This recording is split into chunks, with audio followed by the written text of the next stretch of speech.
Hello and welcome to All About Community. My name is Robert L. Harris and I am your host.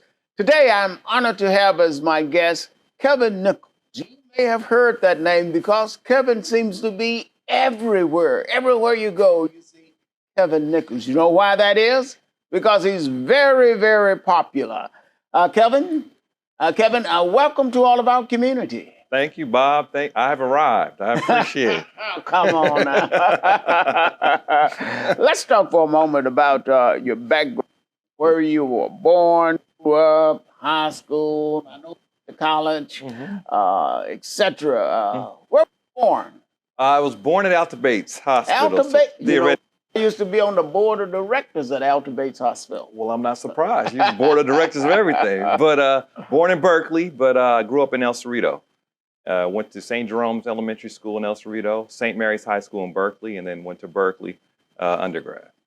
Berkeley undergrad. Well, what did you study?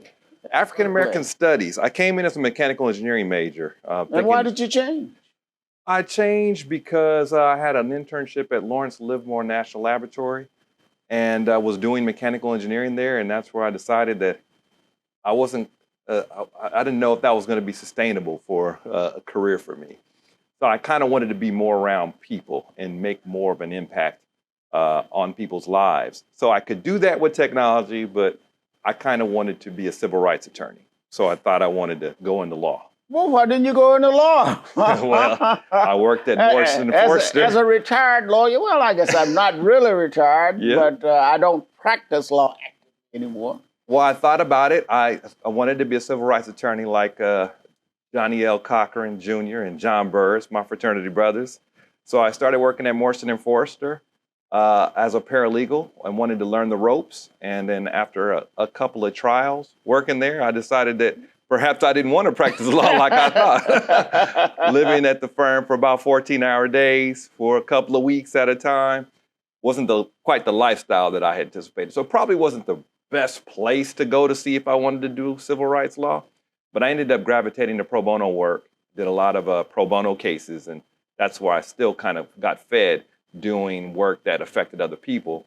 And then I ended up falling in love with technology. So I ended up getting into what they call electronic discovery and got into the tech side of the legal practice. So I kind of What is electronic discovery? So I guess a textbook example would be Hillary Clinton and her email scandal, quote unquote, that she had. You know, taking email communications, text messages off of devices, hosting them in the cloud for attorneys to review and produce to the other side in litigation. So that's kind of a textbook example of what e-discovery is. So I became an expert on the user side, and I spent about 12 years working in big law firms, not only starting diversity programs there, but also getting involved in the technology for about 12 years.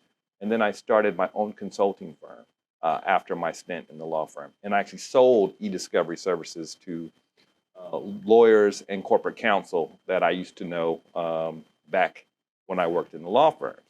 And so I basically helped small to mid-sized law firms deal with the technology and not be afraid to use it to win their cases. Okay, speaking of diversity, I understand that you know a little bit about diversity and the lack of diversity in the tech industry. Is there a lack of diversity in the tech industry? You notice I laughed when I said it because I obviously know the answer, and I don't ask questions unless you know the answer, right? Well, that's my lawyer training. So for the record, it doesn't matter what industry you're looking at, there's a lack of diversity in it. But particularly when it comes to technology, depending upon who you ask, it's getting a little better, but it's not much better. It's been historically between 2 to 3% of African Americans, particularly that have been in the tech sector. Why is that?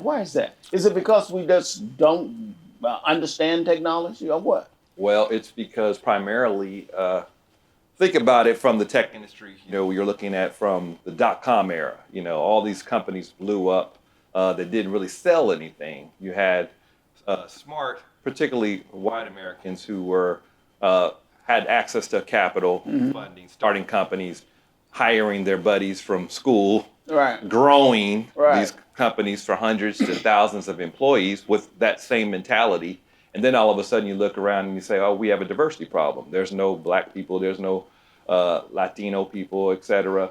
And so then you look back and you're wondering, well, how do we fix that? Well, yeah, right. How do we fix that? Right. Well, I mean, number one, we have to break ourselves out of the mentality of going to referrals from our friends who went to the same schools and institutions who are referring new candidates for jobs. We have to go to places where we want diverse candidates. You got to go where diverse candidates go to school or where they're successful. Now, why is diversity important in the first place, if it is? Well, number one, there's studies have shown that diverse teams outperform homogeneous teams, significantly in all studies. So if you're basically wanting to sell your product or service, you have a better chance of being able to be successful if you know how to market, know how to reach the audience who's actually going to be using it. Particularly African Americans are the number one consumer in the country when it comes to products and services, but not having representation, designing products and services for that market, you're at a disadvantage. A real disadvantage. I guess I understand that diversity really, when it's boiled down to its essence, leads to the bottom line. In other words, you can be more profitable if you have a diverse staff than if you don't. I assume that is the assumption. We we are rapidly running out of time in terms of going to break, so don't touch that remote. As a matter of fact, just put it down.